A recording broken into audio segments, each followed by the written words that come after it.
नामुमकिन, मैं ये निकाह नहीं होने दूंगी।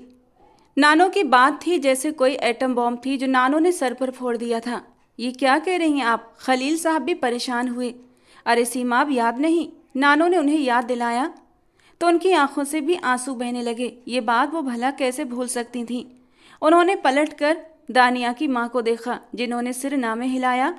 वक्त हाथों से फिसल चुका था। उन्होंने अपनी ननद के कहने पर यह सच छुपाया था, क्योंकि उनकी बेटी दानिया सुभान को पसंद करती थी और शादी की ख्वाहिश रखती थी। पर अब तो सच्चाई खुल चुकी थी और सबके सामने आ चुकी थी। घर के सब बड़े सर जोड़कर बैठ गए। सैयदा बेगम के कहने पर मौलवी साहब ने निकाह पढ़ाने से इनकार कर दिया। सुभान को कुछ समझ नहीं आ रहा था कि ये क्या हो रहा है। अचानक से ट्विस्ट आ गया था और फिर सबने यही तय किया कि सुभान और दानिया का निकाह नहीं होगा। और यूं पल झपकते ही सब बदल गया। दानिया ने खूब बाबेला मचाया, लेकिन बाप के सामने उसकी दाल ना गली। सुभान सुल्तान स्टेज से नीचे उतर आया। दानिया रोते हुए ब्राइडल रूम में चली गई। सभी उसके पीछे भागे थे। अगर ऐसी बात है तो फिर ईजा का भी भैया से निकाह खत्म करवाएं। जब मैं उस घर में जाकर नहीं रह सकती तो उस घर की लड़की भी इस घर में नहीं आएगी। अचानक विदाई के वक्त रिदा ने नया शोशा छोड़ दिया। सीधे सीधे क्यों नहीं कहते कि आप सब ने मिलकर प्लानिंग की है मुझे और सुभान को अलग करने की? और हम ऐसा क्यों करने लगे? अपनी माँ से जाकर पूछ लो कि अब भी रातों को तुम्हारे पास जिन नहीं आते। और दानिया की माँ ने नजरें चुराई थीं, क्योंकि अब भी दानिया को अपने कमरे में कुछ अजीब सा महसूस होता था।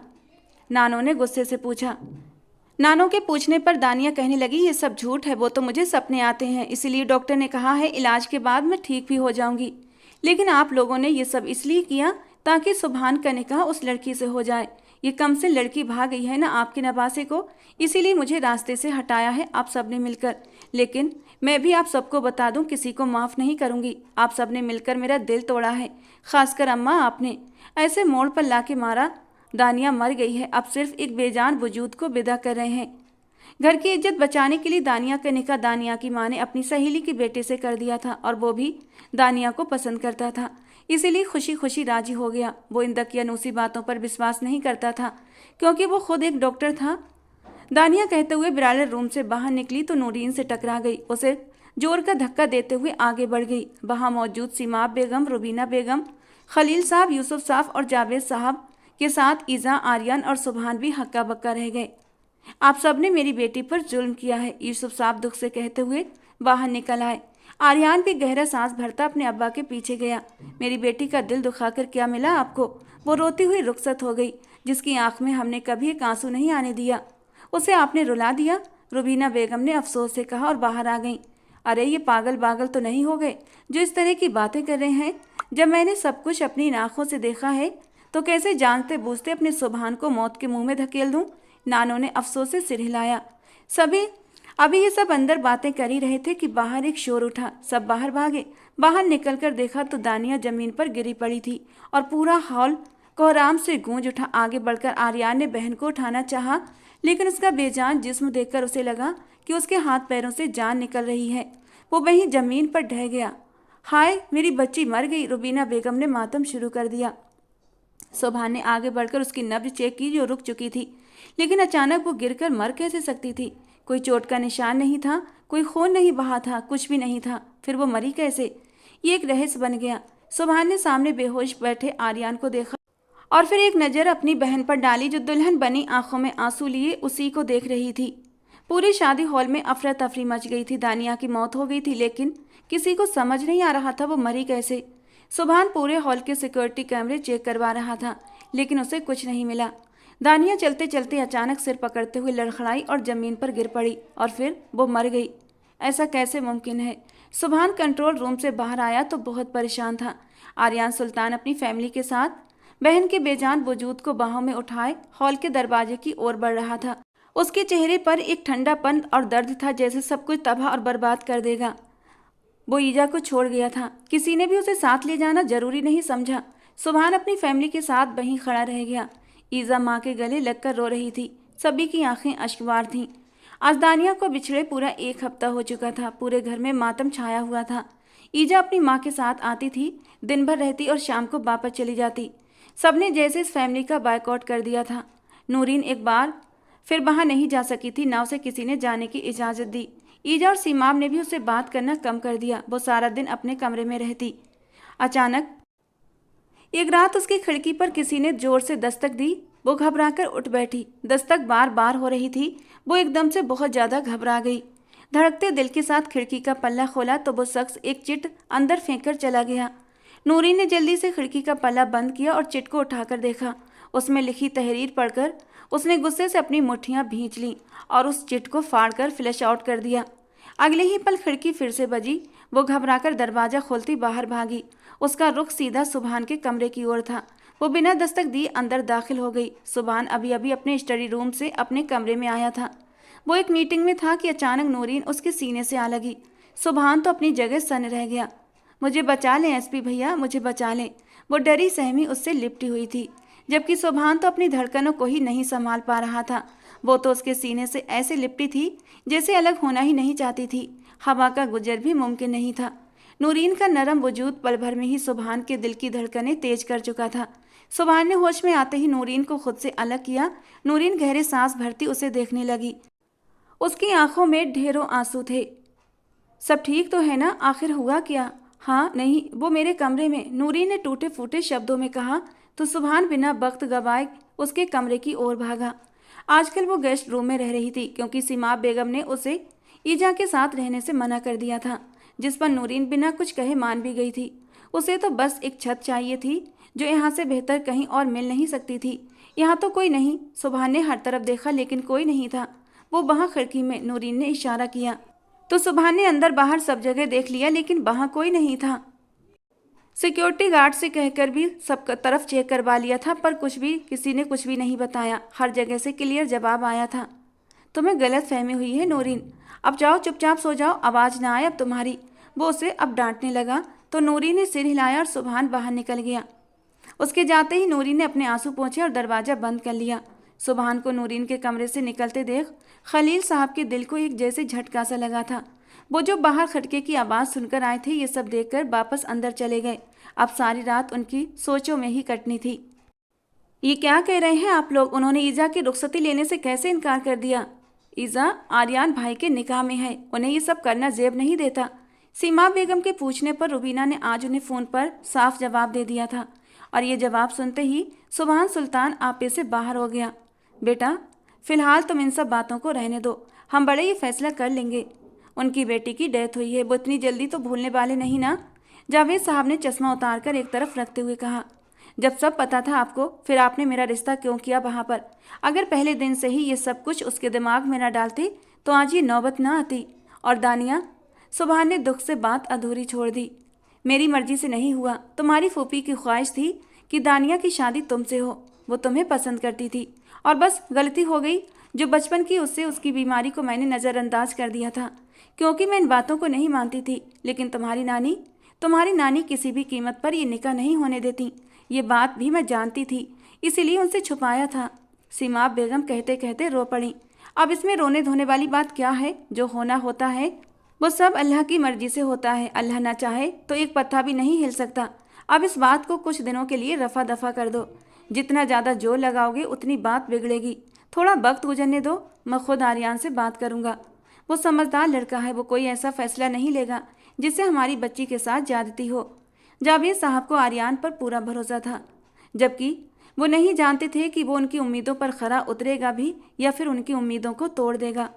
इस सब से अलग हटकर खलील साहब की गहरी नज़र नूरीन पर थी, जो वहाँ थी तो सही लेकिन उसका अंदाज उन्हें कुछ बदला बदला सा लग रहा था।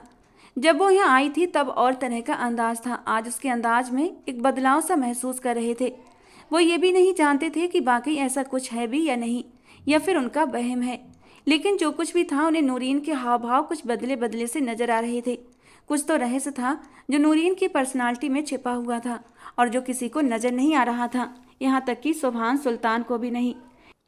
पर अब उन्हें सुभान और उसके बीच का बनता हुआ अनजाना सा रिश्ता खटकने लगा था। रात को सोते सोते अचानक लाइट बंद हो गई, एसी ऑफ हुआ तो सोता हुआ सुभान पसीने से तर हो गया था। अचानक ही उसकी आंख खुल गई। सर्दी हो या गर्मी वो हमेशा एसी ऑन करके सोता था। लाइट जाए तो जनरेटर ऑन हो जाता था, पर इस वक्त लाइट जाने का कोई मतलब समझ नहीं आया। चारों ओर एक अजीब सी खामोशी छाई हुई थी। सुभान को कुछ गड़बड़ लगी। उसने सिक्योरिटी गार्ड को कॉल मिलाई, लेकिन उसने कॉल पिक नहीं की। सुबहान उठते ही दराज से गन निकालकर बाहर निकला तो ये देखकर हैरान रह गया कि पूरे घर की लाइट थी सिवाय उसके और गेस्ट रूम के। वो चौकन्ना होता हुआ गेस्ट रूम की ओर बढ़ा। वहाँ नूरीन थी, कहीं उसे कुछ हो तो नहीं गया। उसका दिल तेजी से धड़क उठा था। नूरीन का ख्याल आते ही ए खुदा, नूरीन की हिफाजत करना, उसे कुछ हो ना जाए। अनजाने ही वो नूरीन के लिए दुआ करने लगा था। वो तेजी से आगे बढ़ा और फौरन दरवाज़ा खोला। सामने गन तान दी, लेकिन वहाँ कोई नहीं था। सुबहान ने मोबाइल की टॉर्च से चारों ओर देखा, लेकिन नूरीन कहीं नजर न आई। वो मुड़ने ही वाला था कि अचानक नूरीन एक तरफ से लड़खड़ाते हुए आई और सीधे उसके ऊपर गिर गई। सुबहान एक पल के लिए तो कुछ समझ ही नहीं पाया। इससे पहले वो नूरीन को खुद से अलग करता, नूरीन की बात ने उसके दिमाग को एक जोरदार झटका दिया था। वो ये क्या कह रही थी, उसे कुछ भी समझ नहीं आ रहा था। क्यों किया तुमने मेरे साथ ऐसा? मैंने तो तुम्हें भाई कहा था, और रात के अंधेरे में तुमने ये सब क्या कर दिया? ऐसा क्यों क्यों किया मेरे साथ? घबराए हुए अंदाज में टूटे फूटे शब्द कहते हुए वो उसके हाथों में बेहोश हो गई। उसी पल कमरे की लाइट्स ऑन हुई और घर के सभी लोग वहां इकट्ठा होने लगे। नूरीन को सुबहान की बाहों में बेहोश और बिखरी हालत में देखकर सबकी आंखें हैरत से फैल गईं। जावेद साहब ने आगे बढ़कर उसे खींचते हुए एक जोरदार थप्पड़ जड़ दिया। माँ ने भी मुंह फेर लिया। दादा जान ने होंठ भींचे और अफसोस से सुबहान को देखा, जबकि ईजा ये सब कुछ देखते हुए उल्टे कदमों से वहां से बाहर निकल गई। बाबा, ममा, प्लीज ये सब। सुबहान बोल नहीं पा रहा था। वो जो खुद को एसपी कहलवाता था, बड़े से बड़े केस मिनटों में सॉल्व कर दिया करता था, आज अपने ही सामने इतने बड़े केस में खुद फंस गया था। नूरीन उसकी बाहों में बेसुध पड़ी थी। उसकी हालत से ऐसा लग रहा था जैसे उसके साथ जबरदस्ती की गई हो। और इस बात का खुलासा भी सुबह हो गया जब नूरीन ने रोते हुए अपने लिए इंसाफ मांगा। नूरीन की आंखें रो रो कर लाल हो चुकी थीं और वो लाल आंखों से सुबहान सुल्तान से शिकायती नज़रों में सवाल कर रही थी, क्यों किया मेरे साथ ऐसा? जबकि सुबहान तो अभी तक हैरानी से पत्थर बना बैठा था। ये सब अचानक उसके साथ क्या हो रहा था, उसे समझ नहीं आ रहा था। तब दादाजी ने इन दोनों का निकाह पढ़वाने का फैसला किया। बड़ों का फैसला सुनकर सुबहान बिल्कुल चुप हो गया था। उसने निकाह से इनकार नहीं किया, बल्कि खुशी खुशी ये निकाह कर लिया। घर के सभी लोग उससे नाराज थे। किसी को भी उससे इस हरकत की उम्मीद नहीं थी। ये खबर आर्यान के घर वालों तक भी पहुंच गई तो वो लोग आग बबूला हो गए। इतना भी कोई बेरहम कैसे हो सकता है? मेरी बच्ची की कब्र की मिट्टी भी नहीं सूखी अभी तक, और भाभी ने अपने बेटे का निकाह भी करा लिया। सच कहती थी दानिया, इनके इरादे पहले से ही ठीक नहीं थे। ये जिन वगैरह का तो बस एक खेल था। मुझे पता है सुबहान उस लड़की को पसंद करता था। भाभी ने ये झूठ बोल दिया। किसे पता कि मेरी बच्ची के साथ क्या समस्या है? ये सबकी नज़रों में नॉर्मल थी। इलाज चल रहा था, जल्दी ही ठीक भी हो जाती। माँ को भी साथ मिला लिया होगा। मेरी बच्ची को उन लोगों ने मार दिया। वो बिलख बिलख कर रो रही थी। यूसुफ साहब की आंखों में भी आंसुओं का सैलाव था, जबकि आर्यान बिल्कुल खामोश बैठा गहरी सोच में डूबा हुआ था। उसके दिल और दिमाग में क्या चल रहा था कोई नहीं जानता था। सुबहान पुलिस स्टेशन से रात देर तक लौटा। वो बहुत थक चुका था। निकाह के बाद वो एक सेकंड के लिए भी घर पर नहीं रुका था। वो घर वालों की बेयकीनी भरी नज़रों का सामना नहीं कर सकता था। ये यकीन करके कि सब सो चुके हैं, वो घर लौटा था। आंगन से गुजरते हुए उसका सामना दादा जान से हो गया, जो शायद उसी का इंतजार कर रहे थे। और फिर दादाजी ने उसे ऐसी बात कही कि वो कुछ पल के लिए अपने दादा जान को देखता रह गया। उनकी बात सुनता हुआ वो उन्हें बेयकीनी से देखता हुआ अपने कमरे की ओर बढ़ गया। कमरे में कदम रखते ही हल्की रोशनी में उसकी नज़र सामने बिस्तर पर लेटी नूरीन पर पड़ी, जो बेखबर गहरी नींद में सो रही थी। जिस लड़की की और फिर उसी से निकाह हो जाए, उसे इतनी बेफिक्री की नींद कैसे आ सकती है, जैसे उसकी ज़िंदगी में कोई गम ना हो। सुबहान के होंठों पर एक हल्की सी मुस्कान आई थी। सुबहान आगे बढ़कर उसके करीब बैठा और उसके चेहरे को गौर से देखने लगा, जो चेहरा बेहद मासूम लग रहा था, पर शायद सिर्फ बाहर से। अंदर से वो एक बहुत बड़ी बला थी, डायन थी, जो इस घर की खुशियों को धीरे धीरे निगल रही थी, बहुत ही धीरे धीरे। लेकिन सुबहान सुल्तान उन लोगों में से नहीं था जो उसकी चाल में आ जाते। नूरीन के चेहरे पर हाथ फेरता हुआ वो अपना हाथ उसकी गर्दन तक लाया और फिर धीरे से दबाया।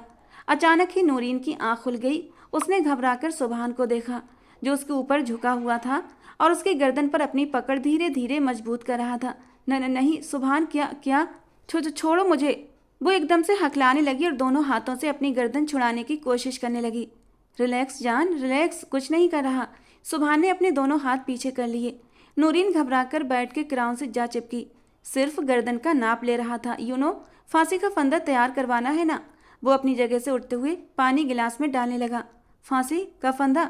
लेकिन क्यों, मैंने क्या किया है? वो अपनी सांसें बहाल करते हुए डरते डरते पूछने लगी। तुमने? सुभान ने पानी पीते हुए गिलास लहराया। अरे ये क्या, मैंने तो पानी पी लिया बिना चेक किए। अब क्या होगा मेरा? अब तो शायद मैं जल्दी ही मर जाऊंगा, क्योंकि इस पानी में तो, ओह नो, ये मैंने क्या कर दिया। उसने डरने की एक्टिंग की। उसका अंदाज देखकर नूरीन और भी ज़्यादा डर गई। खैर, मैं सुभान हूँ, सुभान सुल्तान, शेर हूँ, जंगल का राजा। ये जहर वाला पानी मुझे कुछ नहीं कर सकता। लो, तुम भी पियो पानी, तुम्हें भी ज़रूरत है इसकी। सुभान ने गिलास उसकी तरफ बढ़ाया तो वो डरकर पीछे हट गई। अरे, तुम तो घबरा रही हो। अच्छा चलो छोड़ो, पानी नहीं पीते, बल्कि आज की रात को सेलिब्रेट करते हैं। हमारी सुहाग रात है। सुभान सुल्तान ने अपनी शर्ट के बटन खोलते हुए कॉलर को परे झटका और नूरीन के तो 14 तबक रोशन हो गए। झट से बिस्तर से उठकर दूर जाकर खड़ी हुई। उसे उम्मीद नहीं थी सुभान कमरे में आते ही उसके साथ कुछ ऐसा करने की कोशिश करेगा। अरे कहाँ जा रही हो? मेरे पास आओ, मेरी जाने मन, प्लीज प्लीज सुभान, दूर रहें मुझसे, करीब मत आइए। वो घबराई हुई सहमी हुई आवाज़ में बोली। ये तो अब मुमकिन नहीं। कल तुम्हारे साथ मैंने ज़बरदस्ती की और आज तुमने शोर मचाकर खुद को प्लेट में सजाकर मेरे सामने परोस दिया है। अब बिना चखे थोड़ी न जाने दूंगा। आफ्टर ऑल निकाह हुआ है हमारा। सुभान सुल्तान ने एक ही झटके में उसे जा लिया। वो चीख मारती इससे पहले ही सुभान ने उसके मुंह पर हाथ रखकर उसकी चीख को रोक दिया। आवाज़ न निकले, जैसे कल रात को तुमने बिल्कुल आवाज़ नहीं निकाली थी और सब कुछ कितनी आराम से हो गया था, है ना? सब कुछ हो जाने के बाद सबको पता लगा था। ठीक ऐसे ही आज भी आवाज़ ना निकले पूरी रात। कहते ही सुभान सुल्तान ने उसे बिस्तर पर लिटा दिया। पूरी रात सिसकियों की आवाज़ गूंजनी चाहिए, तभी मेरे दिल को सुकून मिलेगा। सुभान ने अपनी शर्ट उतारकर दूर तो नूरीन रोते हुए पीछे सरकने लगी। सुभान ने उसे, आप मेरे साथ नहीं कर सकते सुभान, मुझे माफ़ कर दीजिए। वो गिड़गिड़ाते हुए रोने लगी। वो तो मैं कर चुका हूँ जाने मन, अब तो हक वसूली का वक्त है। रात के अंधेरे में अब इस कमरे की रोशनी में वही इज्जत तुम्हें वापस लौटाऊंगा। मतलब? घबराओ मत, बहुत प्यार से समेटूंगा। इतनी नाजुक सी तो हो, मुझे पता है। सुभान ने उसके गाल पर थपकी देते हुए कहा। प्लीज़ पीछे हटिए, अभी मैं। वो एक और दलील दे बैठी। अरे हाँ, तुम तो 17 साल की हो ना, सुभान ने सोचते हुए कहा। पर निकाह के वक्त ये बात क्यों नहीं बोली तुमने? फिर तो हमारा निकाह भी जायज़ नहीं। तुम 18 की हो ही नहीं। निकाह नामे पर बली में तुम्हारा अपना कोई था ना? मेरे दादा का नाम लिखा है। खैर, अब दुनिया वालों के सामने तो निकाह हो चुका है, तो अब सुहागरात जरूरी है। बीच में मत टोकना, क्योंकि जब कोई मुझे मेरे काम के बीच में टोके तो मुझे गुस्सा आता है, और गुस्से में मैं सामने वाले की, जानती हो सब कुछ जानकर ही यहाँ तक पहुँची हो ना। मेरे बारे में तुम्हें सब कुछ पता है ना, क्या हूँ, कैसा हूँ, क्या करता हूँ, नेचर कैसा है। उम्मीद करता हूँ तुम मुझे मेरा काम करने से नहीं रोकोगी। पीछे हटो।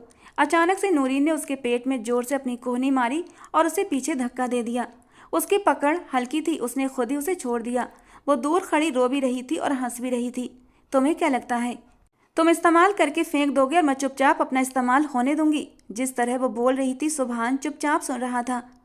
मैंने उस बड़े गुंडे को भी नहीं बख्शा जिसने मेरी हाथ डालना चाहा, उसी के अड्डे पर उसे मार दिया। नूरीन ने नफरत और तिरस्कार से कहा। तुम्हें लगता है कि नूरीन को हासिल करना इतना आसान है? उस वक्त जिस अंदाज में वो बात कर रही थी, सुभान को एक पागल लड़की लग रही थी। तुम्हें हासिल कर चुका हूँ तुमसे निकाह करके, अब तो सिर्फ तुम पर अपनी मोहर लगानी बाकी है। सुभान सीरियसली कहता उसकी ओर बढ़ने लगा। दूर रहना मुझसे एसपी, वरना 1 मिनट लगेगा तुम्हें ऊपर पहुंचाने में। सुभान के कदम वहीं रुक गए। उसके पास गन भी थी। ये बात सुभान को पहले क्यों नहीं पता चली? उसे खुद पर गुस्सा आया। क्या हुआ? द ग्रेट एसपी सुभान सुल्तान। शौक लगा मुझे इस हाल में देखकर? अभी तो बहुत सारे शौक बाकी हैं, थोड़ी हिम्मत बचा कर रखना, बहुत सख्त झटके लगने बाकी हैं। मैं तो बस इंतजार में हूँ। जाने मन, तो मेरी कोई बात सुन क्यों नहीं रही? सुभान ने ड्रेसिंग टेबल पर बैठते हुए अपने हाथ सीने पर बांध लिए। अपनी बकवास बंद करो। तुम मेरे बाल को भी मेरी मर्जी के बिना छू नहीं सकते, समझे तुम? फिर रात को किसने छुआ तुम्हें? वो मैं ही तो था। रात को हर चीज़ देख चुका हूँ और छू भी चुका हूँ। अब इतना भी क्या शर्माना? जाने मन, नज़दीक आओ और गले लग जाओ। रात भी चांदनी है, चांद भी हमारे मिलन की ताक में बैठा है। वो देखो, खिड़की से बाहर इशारा करते हुए सुभान ने कहा। रात को हमारे बीच कुछ नहीं हुआ था, समझे तुम? वो गुस्से से दबी दबी चीखी। मैं कैसे यकीन कर लूं? मैं तो तुम पर हावी था ना रात को। सुभान ने आईब्रो उठाई तो वो जोर से हंसी। तुम्हारी तो क्या किसी की भी औकात नहीं कि नूरीन को छू सके, नूरीन उसके टुकड़े टुकड़े ना कर दे। अच्छा, फिर झूठ बोलकर शादी क्यों की? मोहब्बत हो गई है मुझसे। सुभान के सवाल पर नूरीन का दिल जोरों से धड़का, लेकिन अगले ही पल उसने खुद को संभाल लिया। मोहब्बत का लफ्ज़ मेरी लाइफ की डिक्शनरी में नहीं है। अब की बार उसकी आवाज़ धीमी थी। सुभान उसकी तरफ बढ़ा तो उसने उस पर तान दी, दूर रहो। इस गलतफहमी में मत रहना कि मैं गोली नहीं चला सकती। मैं कुछ भी कर सकती हूँ। अगर जानना चाहते हो तो सुनो, मेरा यहाँ आना इत्तेफाक नहीं था, ये प्री प्लान था। उस असलम चौधरी को ऊपर पहुँचाने के बाद अगला नंबर तुम्हारा ही तो था एसपी, और तुम चाहते थे कि मैं किसी और के साथ चली जाती। मैं उदास हो गई थी, रोने लगी, और फिर तुम मुझे अपने घर ले आए, और फिर यहाँ से शुरू हुआ मेरा इंतकाम। कैसा इंतकाम? सुभान को जो जानना था वो आज उस पर खुलने वाला था। याद करो सुभान सुल्तान, ठीक 4 महीने पहले तुमने घर पर रेड मारी थी, लेकिन जब वहाँ से कुछ ना मिला तो तुमने उस घर को। बोलते बोलते नूरीन की आंखें और लहजा भीग गया। सुभान को सब याद था। उस घर में मेरी मासूम बहन भी थी, मेरी जुड़वा बहन असवा, जिसे तुमने एक पल में सीधा ऊपर पहुंचा दिया। तौबा है तुम पर, इतना बड़ा गुनाह करके भी जरा भी पछतावा नहीं हुआ तुम्हें। इंसानियत नाम की कोई चीज़ नहीं बची तुम्हें। बिल्कुल बेहिस बेजर इंसान हो तुम। वो चीख पड़ी। आगे बोलो, सुभान ने सपाट अंदाज में कहा। तो वो तंज भरी नज़रों से उसे देखने लगी। मैं यहाँ तुम्हें और तुम्हारे परिवार को अब ख़त्म कर दूंगी। ये बताओ, तुमने दानिया को क्यों मारा? आखिर दानिया ने तुम्हारा क्या बिगाड़ा था? वो तो बेकसूर थी ना। वो मेरी असलियत सब पर खोलने वाली थी, क्योंकि वो मेरा सच जान गई थी। पर मैंने उसे ऊपर पहुंचा दिया। अब वो अल्लाह को अपने दुखड़े सुनाएगी। सुनाए भाई, दिल खोलकर सुनाए। मुझ पर इल्ज़ाम लगाकर मुझसे निकाह की बजाय सुभान के माथे पर बल पड़े। वो धीरे से मुस्कुराई। तुमने जो पानी पिया वो साफ़ था, पर तुम्हारे घर वालों के कमरे में जो पानी रखा गया है वो साफ़ है या नहीं अंदाज़ा नहीं। नूरीन की बात पर सुभान ने होंठ भींचे और बाहर जाना चाहा, पर नूरीन ने उसे रोक लिया। आज नहीं, पूरे घर को एक साथ ऊपर पहुंचाऊंगी। डोंट वरी, अपनी बहन की मौत का बदला जरूर लूंगी। तुम्हारी बहन जिंदा है। सुभान की बात पर नूरीन के पैरों तले से जमीन खिसक गई। उसने बेयकीनी से सुभान को देखा। उस घर को उड़ाना था, ऐसा ऑर्डर था, क्योंकि तुम्हारा बाप उसमें गलत काम करवाता था। ऑर्डर मिला था हमें। वहाँ से सारा माल निकाला तो तुम्हारी बहन को भी निकाल लिया गया था। सुभान ने उसके सिर पर एक और धमाका किया। तुम झूठ बोल रहे हो। मेरी असवा, मेरी बहन, वो जिंदा है। नूरीन की आवाज़ लड़खड़ा गई। यही सच है, और वो पुलिस कस्टडी में है 4 महीने से। उसे वहाँ पर कैद किया गया था। वो अब्बा ने, वो बहुत जुल्म करता था उस पर, मेरी असवा पर बहुत मारता था। नूरीन बताते बताते रो पड़ी। सुभान ने एकदम झटके से उसे छीन ली और उसकी कनपट्टी पर रख दी। वो जरा सा घबराई। मेरी बहन से मिलवा दो एक बार, फिर चाहे मेरी जान ले लेना, वो उससे मिन्नत भरे लहजे में बोली। 19 साल 3 महीने और 8 दिन, यही उम्र है ना तुम्हारी? सुभान उसके कान में सरगोशी करता हुआ बोला, और नूरीन का दिल धक से रह गया।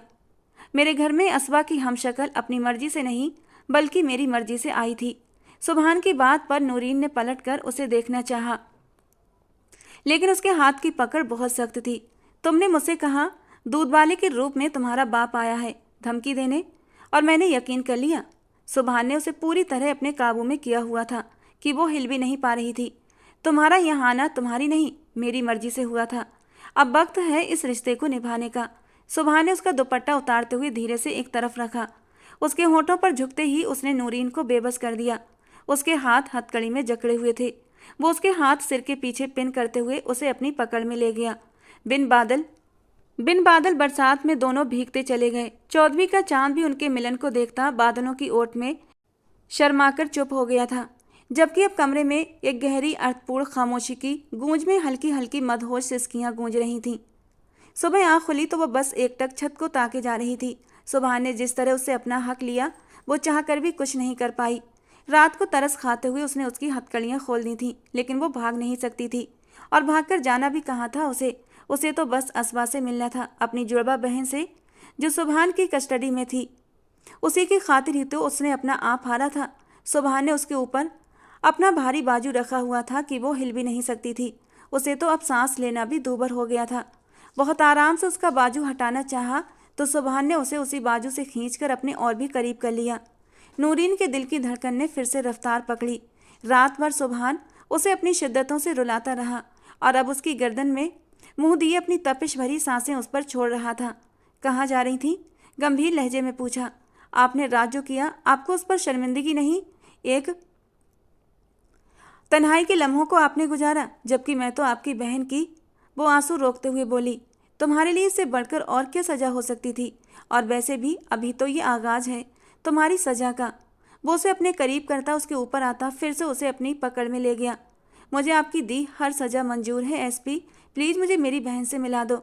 वो उसके आगे हाथ जोड़ गई तो सुभान लब भींचे पीछे हटा था और खामोशी से बाथरूम की ओर बढ़ गया। सुभान ने वार ही ऐसी जगह किया था कि वो चाहकर भी अब यहाँ से भाग नहीं सकती थी। सब इस वक्त तो हॉल में मौजूद थे। सारी सच्चाई से अब पर्दा उठ चुका था। खलील साहब को भी सुभान ने अपने साथ में मिलाया हुआ था, जिन्होंने हर पल उसकी मदद की थी। नूरीन सर झुकाए बैठी थी। आर्यान भी अपनी फैमिली के साथ वहां पहुंचा था। तुम्हारा दिल नहीं कांपा मेरी बच्ची को मारते हुए? जालिम लड़की, किस बात का बदला लेना था तुमने? और मेरी बच्ची का क्या कसूर था? रुबीना बेगम की आंखें दर्द के एहसास से भर गईं। सब घर वाले उसे नफरत और तिरस्कार से देख रहे थे। तुम्हें हमने इस घर में पनाह दी, अपनी बेटियों की तरह तुम्हें इस घर में रखा, और तुमने इसी घर की बेटी पर वार कर दिया। सीमा बेगम भी दुख से बोली, मैं जानती हूँ मेरा गुनाह माफ़ी के लायक नहीं, और मैं अपनी सजा भी भुगतना चाहती हूँ। आप सब जो सजा देना चाहते हैं मुझे दे दें। वो सर झुकाए अपने आंसू रोकते हुए बोली। पल भर को वहाँ खामोशी छा गई। तुम्हें तो मैं सजा दूंगी। अचानक से दानिया की आमद ने सबको हैरत में डाल दिया। सबकी आंखें फैल कर रह गई थीं, सिवाय आर्यन और सुभान के। आर्यन उठकर आगे बढ़ा और बहन को गले से लगा लिया। नूरीन तो हैरत का स्टेचू बनी बैठी थी। दानिया जिंदा है, लेकिन कैसे? जब सबको लगा था कि वो मर गई तो आर्यन उसे अस्पताल ले गया, जहां पता चला उसे जहर दिया गया था। लेकिन वक्त पर हॉस्पिटल पहुंच जाने की वजह से दानिया की जान बच गई थी, मगर उसका दिमाग सो गया। 1 हफ्ता वो कोमा में रही। घर वालों और रिश्तेदारों को यही बताया गया कि उसका पोस्टमार्टम कराया गया है, इसीलिए किसी को उसकी शक्ल देखने नहीं दी गई। और उसे, जबकि उसमें दानिया नहीं थी, कोई लावारिस लड़की थी जिसका इस दुनिया में कोई नहीं था। इस समय आर्यन सुभान के साथ साथ रहा। वो नूरीन को बेनकाब करना चाहता था, उसका मकसद जानना चाहता था, इसीलिए ये सब नाटक किया। और फिर नूरीन ने खुद ही कहा कि उसे अपनी बहन का बदला लेना था। बदले में और कोई गुनाह करती, उससे पहले ही सुभान ने उसे अपनी बहन के जिंदा होने की खबर दे दी, तो उसका सारा बदला वहीं दम तोड़ गया। दानिया से मिलकर घर वाले खुश थे। दानिया भी अपने घर वालों से मिलकर बेइंतहा खुश थी। सामने खड़ी लड़की से उसे आज जलन, रकाबत या गुस्सा नहीं था, बस अफसोस था। शायद माँ बाप की मोहब्बत के बिना पलने वाले बच्चों के साथ यही होता है। दानिया अपने माँ बाप से बेइंतहा मोहब्बत करती थी। उन्हें देखकर वो सब कुछ भूल गई। उसके साथ उसका शौहर भी था, जिसकी सच्ची मोहब्बत पाकर वो बहुत खुश थी। दानिया को अपने शौहर की सच्ची मोहब्बत क्या मिली कि अब सुभान को देखने का उसका अंदाज भी बदल गया था। सुभान के सब कुछ बताने पर और दानिया के जिंदा होने की खबर पर सबने नूरीन को माफ़ कर दिया था, लेकिन उसे अब यहाँ रहने की इजाज़त नहीं थी। नूरीन ने रोती आंखों से सुभान को देखा। बाबा जान, नूरीन अब मेरी बीवी है, निकाह में है मेरे। ये यहाँ नहीं रहेगी तो कहाँ जाएगी? बेटा, वो सब एक धोखा था। तुमने ही तो अभी अभी बताया कि इस निकाह को ख़त्म। प्लीज़ बाबा जान, मैं ऐसा हरगिज नहीं चाहता। सुभान ने लब भींच कर कहा। वो सब नूरीन ने क्यों किया आप सब लोग जान चुके हैं। अगर माफ़ कर दिया है तो इसे एक और मौका दे दें, ताकि वो भी आम लोगों की तरह अपनी ज़िंदगी जी सके। सुभान सुल्तान, जिससे नूरीन सबसे ज़्यादा नफरत करती थी, आज वो उसके लिए अपने घर वालों के सामने खड़ा हो गया था और उसके लिए सबसे माफ़ी की दरख्वास्त कर रहा था। नूरीन की तो जबान ही तालू से जा चिपकी। वो उसे कितना गलत समझती रही, जबकि वो तो। बेटा, अगर तुम्हें इसके साथ अपनी ज़िंदगी जीनी है तो हमें कोई ऐतराज़ नहीं, खलील साहब ने बड़ेपन का मुजाहिरा करते हुए कहा। तो सबने उनके फैसले को सराहा। नूरीन को और ज़्यादा ज़मीन में धंसता हुआ महसूस हुआ था। सब घर वालों की रजामंदी से शादी की रस्म 2 दिन बाद तय कर दी गई, साथ में सुभान का वलीमा भी। सुल्तान हाउस में एक बार फिर खुशियों ने दस्तक दे दी थी। सुभान सुल्तान नूरीन को उस माँ से मिलवाने भी लाया था, जो एक हॉस्पिटल के करीब एक घर में नज़रबंद थी। उसके बाप ने उस पर काफ़ी जुल्म किया था। इलाज के बाद वो फिजिकली तो ठीक हो गई थी, लेकिन मेंटली अभी वो ठीक नहीं हुई थी। डॉक्टर परवेज उसका इलाज कर रहे थे और उसे सुल्तान सुभान के कहने पर ही अपने घर पर अपनी बेटी बनाकर रखा हुआ था। नूरीन उसवा से मिलकर बहुत रोई। उसवा भी अपनी बहन को पहचान गई थी, लेकिन वो अपने इमोशंस जाहिर नहीं कर सकी। वो उसवा को साथ लाना चाहती थी, लेकिन अभी उसका इलाज चल रहा था, इसीलिए वो सुभान के साथ खामोशी से वापस आ गई थी। आप सबके दिल बहुत बड़े हैं। इतना सब कुछ हो जाने के बाद भी आप लोगों ने मुझे माफ़ कर दिया। गाड़ी में बैठते हुए उसने सुभान से कहा। सुभान ने कोई रिस्पॉन्स नहीं दिया। उसकी खामोशी नूरीन को खल रही थी। घर आकर भी वो उसे छोड़कर खामोशी से पुलिस स्टेशन चला गया। अब ये क्यों नाराज़ था? नूरीन को अगला टेंशन होने लगा। वलीमे का फंक्शन और ईज़ा की रुखसती के बाद सब लोग घर आ गए थे। नूरीन कमरे में बैठी उसका इंतजार करती रही। घबरा रही थी, जिसने 2 दिन से अपनी शक्ल भी नहीं दिखाई थी। आज वलीमे पर भी वो बस ऐन वक्त पर ही आया था, जैसे खाना पूरी कर रहा हो। नूरीन की आंखें आंसुओं से भर गईं। अगर उसका दिल नहीं था तो मुझे छोड़ देता। अपने आंसू पोंछते हुए वो सोच रही थी कि तभी सुभान कमरे में दाखिल हुआ। उसे आंसू बहाते देख सिर नामे हिलाता उसके पास आ बैठा। इन आंसुओं की वजह अब क्या है? उसका अंदाज बिल्कुल सादा था। आप, एक लफ्ज़ी जवाब आया था। एक तो सुभान उसके मुंहफट जवाब से सख्त नाराज था।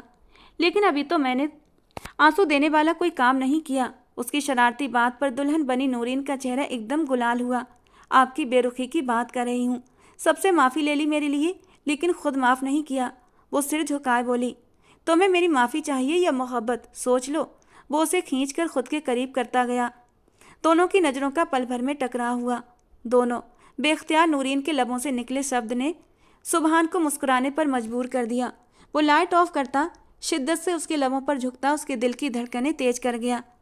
नूरीन जो बाप के धमकाने पर दुल्हन बनी असलम चौधरी के अड्डे तक पहुंची, वहां से उसे सुभान सुल्तान की सूरत में अपना दुश्मन मिला था, जिससे वो बदला लेने की खातिर इस हद तक चली गई कि सही और गलत सब भुला दिया था। अब वो अपनी गलतियों पर शर्मिंदा थी और सबने उसे माफ़ करके उसे और गलती करने से रोक लिया था। उसका बाप और असलम चौधरी का भाई 1 हफ्ते बाद ही पकड़े गए थे, लेकिन सुभान को नूरीन के दिमाग में क्या पड़ रहा था वो जानना था। और फिर निकाह के बाद वो तो हमेशा के लिए उसकी दस्तरस में आ गई थी, जिसे असलम चौधरी के अड्डे पर पहली बार देखते ही उसकी बहादुरी देखकर उस पर दिल दे बैठा था। निकाह के बाद उसने फैसला कर लिया था अब वो उसे कभी नहीं छोड़ेगा, बल्कि इस रिश्ते को आखिरी सांस तक निभाएगा, क्योंकि दिल तो गलती कर बैठा था, अब सारी जिंदगी भुगतना था। क्या सुभान का ये फैसला सही था? कमेंट बॉक्स में ज़रूर बताना। दोस्तों, ये कहानी का दूसरा और आखिरी भाग था। इस कहानी के पहले भाग को सुनने के लिए नीचे डिस्क्रिप्शन बॉक्स में दिए गए लिंक पर क्लिक करें। उस लिंक पर क्लिक करके आप कहानी के पहले भाग को सुन सकते हैं। दोस्तों, आज की हमारी ये कहानी आपको कैसी लगी ज़रूर बताना। पसंद आई हो तो प्लीज़ लाइक करना। रोज़ एक नई रोमांटिक कहानी सुनने के लिए हमारे चैनल को सब्सक्राइब करना।